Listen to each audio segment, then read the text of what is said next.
naisip ko pa, hindi ko na siya sasagutin. Kasi, for the love of God, presidente ka na. Importante pa ba yung nararamdaman mo? Di ba kapag presidente ka, hindi na importante yung pagod mo, yung luha mo, yung fatigue mo, yung stress mo, hindi na siya importante.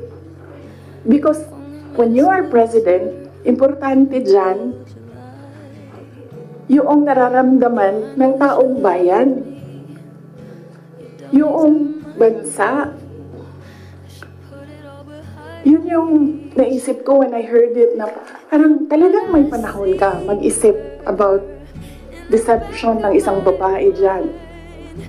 Ang dami mong oras. Hindi ba dapat iniisip mo na yung mga taong gutom? Yung presyo ng gasolina? Yung darating na Christmas? Kung sino yung maka-afford ng spaghetti, ng mango float, ng mga importante sa Noche Buena, ng mga bahay-bahay? Di ba yun yung... So may panahon ka talaga na mag-isip na, oh, this girl. So, inisip ko, hindi ko nasasagutin. Sandali lang hindi ako nagko-cocaine, pero sobrang lamig niya na yung sipon. Sir, mangingi ang tissue.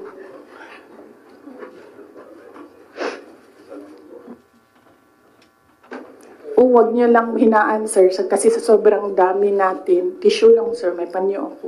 Ayoko ng panyo. Huwag niyo i-off, sir, kasi sa sobrang dami natin, mamamatay tayo dito pag walang aircon. Kasi hindi iikot yung hangin. Okay. Hindi ako umiiyak. Hindi ako nagko-cocaine. Malamig yung aircon. Okay. So yun. Hindi ko na siya sasagutin. Kasi naman, hindi naman siya mahalaga sa bayan. Pakialam natin sa kung anong nararamdaman ng president at vice president, di ba? Ako gani, sa Binisaya pa, dawat-dawat raman na. Di ba?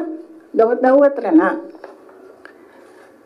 Ako, ginatira ko nila kada adlaw. I am a subject of a Mega Millions PR attack. I am a subject of a House Committee hearing. Pero hindi na importante yung nararamdaman ko dyan. Ang mahalaga, matuloy namin sa Office of the Vice President kung ano yung sinabi namin na gagawin namin. Diba? So, I don't understand why we're talking about feelings. So, hindi ko na siya sasagutin. And then, sabi ng mga tiga Davao,